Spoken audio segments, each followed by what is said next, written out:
గోవిందరావుపేట మండలంలోని లక్కవరం చెరువు మత్తడిని పరిశీలించిన మంత్రి సీతక్క మాట్లాడుతూ తూము మత్తడి లీకేజీలు లేకుండా మరమ్మతులు చేపట్టడం జరిగిందని, రైతులకు 2 పంటలకు సాగునీరు అందించేందుకు కృషి చేస్తామని అన్నారు. ఈ కార్యక్రమంలో అధికారులు, కాంగ్రెస్ పార్టీ నాయకులు, కార్యకర్తలు తదితరులు పాల్గొన్నారు.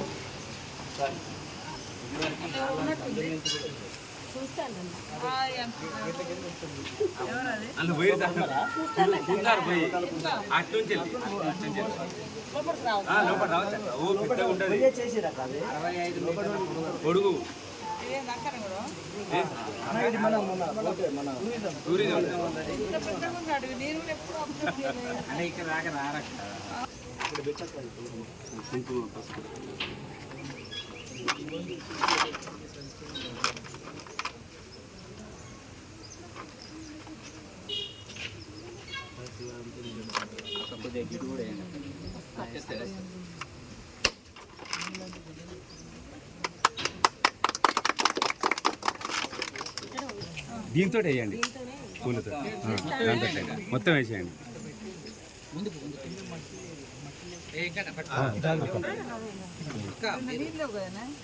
అంటే అక్కడ కట్టబోసాం కదా అక్క, అది పోసి ఇక్కడ ఎలిపని చేసి అక్కడికి 100 మీటర్లు కట్టబోసాం. అప్పుడు 17.5 ఫీట్ల నీళ్ళు వదిలిపెట్టారు అక్కడ. అది కొత్తది కట్టాలి. 3 ఐలాండ్ దాని ఎందుకనే మా అక్కడ అయితే ఆల్రెడీ వచ్చిన వాళ్ళు కూడా ఇంత దూరం